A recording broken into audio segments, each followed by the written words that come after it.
네, YTN 라디오 생생경제 함께하고 계십니다. 이번 시간은 조프로의 경제TV 시간입니다. YTN 경제부 조태현 기자 전화 연결돼 있습니다. 기자님 안녕하십니까? 네, 안녕하세요. 조태현입니다. 네, 먼저 오늘 시황부터 정리해 주시죠. 네, 오늘 코스피는 장 시작과 함께 한 1% 가까이 상승하면서 출발했습니다. 장중에 2770선을 회복하는 모습을 보이기도 했는데요. 기관이 순매수에 나선 게 영향을 미친 것으로 보입니다.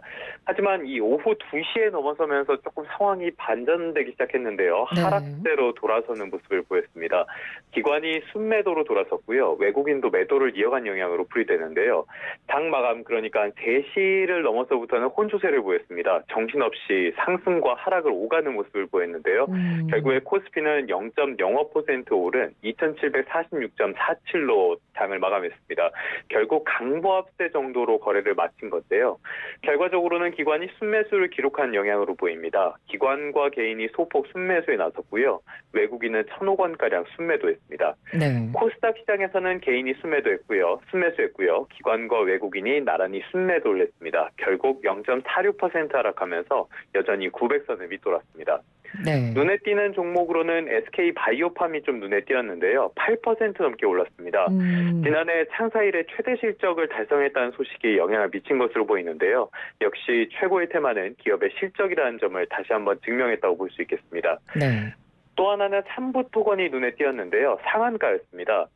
인수합병 시장에 매물로 나왔다는 소식이 영향을 미친 것으로 보이는데요. 일단 한국거래소는 최대 주주 지분 매각 보도에 대한 조회 공시를 요구했습니다. 오늘 오후 6시가 시한이니까요. 조금 더 기다려보면 될 것 같고요. 삼부토건의 최대 주주인 휴림 로봇도 20% 넘게 급등했습니다. 네. 반면에 최근 급등하는 모습을 보였던 진단키트주가 일제히 약세를 보였는데요. SD바이오센서가 6% 넘게 하락했고요. 오늘 시장에서는 원달러 환율이 3원 하락했습니다. 1197.7원. 그래서 다시 한번 1200원 선 아래로 내려왔습니다. 네. 자, 요즘 먹을 거리 포함해서 알코올에다가 물을 탔으니까 알코올 특유의 그 역한 냄새 같은 건 그대로 있을 거 아니에요. 그렇죠. 그래서 이걸 가리기 위해서 그 뒤에 보면은 성분 표시에 아스파탐 같은 것들이 들어가는데 네. 아스파탐이나 올리고당 같은 감미료를 첨부해서 만들어진 게 희석식 소주입니다. 그래서 결국에 희석식 소주의 원가는 사실상 주정이 전부라고 보셔도 돼요. 그렇군요. 네. 그런데 이 주정은 소주 제조사가 직접 만드는 게 아닙니다. 전국에 있는 주정 제조업자가 따로 있고요. 이들이 대한 주정 판매로 일괄 납품한 다음에 각 소주 회사로 정부가 책정한 가격으로 판매하는 구조입니다. 예를 들어서 롯데 칠성음료 같은 곳은 주정도 만들고 희석식 소주도 만들긴 하는데요. 어찌됐건 이 주정을 대한 주정 판매로 납품한 뒤에 다시 받아와야 되는 구조라는 겁니다. 근데 이 주정 가격이 오른 거예요. 주정 가격이 오른 건 2012년 이후 10년 만입니다. 네. 와, 오늘 조 기자 덕분에 소주가 어떻게 만들어지는지 전 처음 알았는데요. 제 개인적으로 관심이 좀 분야라. 그러시군요. 아니, 근데 이 주정 가격만 오른 게 아니라 이 소주를 구성하는 다른 것들도 올라가지고 이 소주 자체 가격이 더 많이 오를 것이다, 이런 얘기가 있더라고요. 맞습니다. 먼저 소주가 보면 병에 들어있는데 병막의 가격도 올랐다고 해요. 네. 이달 초에 평균 한 16%가량 올랐다고 하고요. 또 주류업체가 공병을 회수할 때 지급하는 수수료, 그러니까 빈용기 보증금 취급 수수료도 올랐다고 합니다. 그러니까 전반적으로 소주 가격에 상승 요인이 있다고 볼 수 있는데요. 일단 어찌됐든 가장 큰 문제는 주정입니다. 네. 지금까지 소주업체들은 가격을 별로 올리지 않았어요. 가격이 계속 똑같다는 느낌 받으셨을 수 있는데요. 네. 그런데 사실상 가격 인상 효과는 내왔습니다. 그게 요즘 계속 유행하고 있는 저도주입니다. 오래전 대학 다니거나 이럴 때 기억을 떠올려 보면은 저 때만 해도 소주 도수가 한 대략 25도쯤 됐었거든요. 그랬나요? 네. 그랬습니다. 네. 그 빨간 뚜껑 소주 이런 것들이요. 네. 그런데 이후로는 소주 도수가 계속 하락하는 모습을 보였습니다. 최근 주당들에게 인기를 끄는 그 진로 이즈백이라는 소주가 있는데요. 네. 이게 도수가 16.9도입니다. 그 과거에 진로가 돌아온 줄 알았는데 저도주라서 실망했다는 반응을 제가 직접 그렇군요. 듣기도 했었거든요. 이 목넘김이 부드럽다 이런 마케팅과도 연관이 되어 있는데요. 결국에 도수를 낮춘다는 건 원가의 대부분을 차지하는 주정의 함량을 낮춘다는 뜻이 됩니다. 소주 가격을 올리지 않으면서도 사실상 가격 인상 효과를 봐왔던 거라고 볼 수 있겠는데요. 네. 일단 이번 주정 가격 인상과 관련해서 소주 회사들은 가격 인상을 아직 결정하진 않았다는 입장입니다. 대체로 원자재 비용이 늘어났으니까 가격 인상 압박이 있는 건 맞지만 내부적으로 결정한 건 없다는 건데요. 지난 2012년에 대한주정 판매가 주정 가격을 한번 올린 적이 있습니다. 그리고 나서 한 달 만에 소주 판매 업체들도 따라서 소주 가격을 올렸습니다. 네. 안 그래도 고물가 상황이 이어진 상황 속에서 소주 가격 인상이 기정사실이 됐다. 이렇게 받아들일 수 있겠습니다. 예, 뭐 이러면 점점 장 보는 게 좀 두려워지지 않을까 싶기도 합니다. 자, 이제 다음 소식으로 넘어가 보겠습니다. 카드사들이 고객 혜택을 점점 줄이고 있는 추세라고요? 네, 그렇습니다. 이 국내 전업카드 회사가 모두 8곳이 있는데요. 올해 들어서 각종 카드를 단종하거나 관련 혜택을 축소하고 있다고 합니다. 신한카드에서 꽤 유명한 서비스라고 해요. 디저트픽이라는 서비스가 있는데요. 매달 원하는 디저트 브랜드를 선택하는 서비스라고 합니다. 네. 이 사용료가 원래 5,200원이었는데 다음 달부터 5,500원으로 300원 오른다고 합니다. 또 더 모어라고 이 재테크에 관심 있는 분들이 유명한 그분들 사이에서는 꽤 유명하더라고요. 네. 결제 금액에서 1,000원 미만인 잔돈을 포인트로 적립해주는 카드인데요. 이 카드의 신규 발급을 중단하기로 했습니다.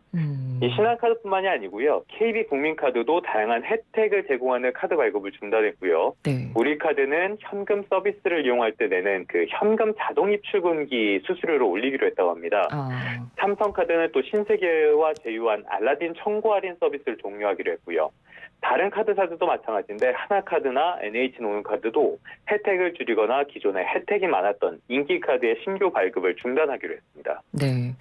고객들 입장에서는 이제 신규 신용카드나 체크카드 새로 만들 때 혜택이 얼마나 많은가를 이제 보고 선택을 하게 되는데 그렇죠. 혜택이 많아서 선택하게 되면 한 1, 2년쯤 지나면 꼭 혜택이 사라지더라고요. 왜 맞습니다. 이렇게 혜택을 자꾸 줄이는 건가요?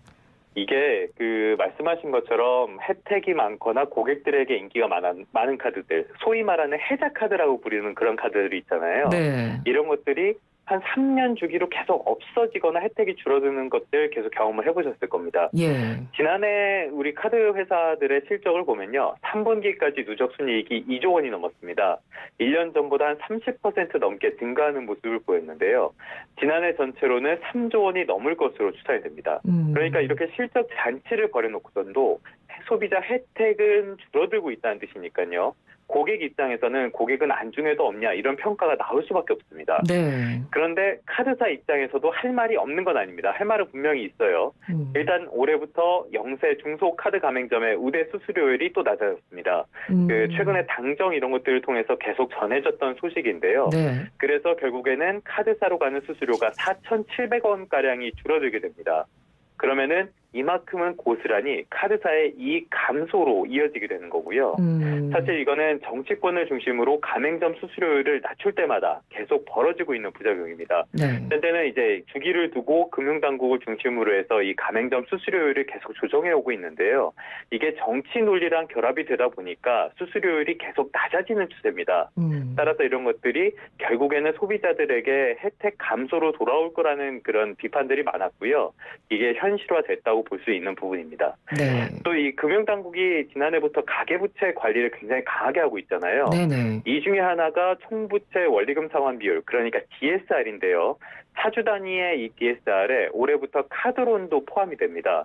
따라서 카드 회사의 핵심 수입원이라고 할 수 있는 카드론이 위축될 수밖에 없다는 거죠. 그래서 카드 회사랑 좀 통화를 해봤는데 네. 올해 경영 환경이 전반적으로 좋지 않을 수밖에 없기 때문에 어느 정도는 비용을 줄이고 갈 수밖에 없다. 이렇게 설명을 하고 있었습니다. 네, 알겠습니다.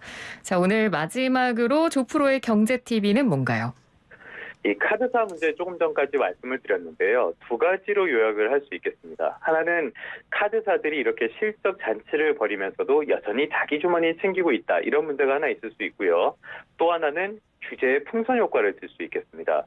사실 여러 번 말씀드렸던 건데 어떤 규제에는 반드시 풍선 효과가 따라오기 마련입니다. 그 풍선을 한 군데 누르면 다른 부분이 부풀기 마련이잖아요. 그렇죠. 예를 들어서 과거에 미국이 금주법을 시행을 한 적이 있었습니다. 그러니까 밀주 사업을 통해서 마피아 세력만 커졌던 일이 있어요.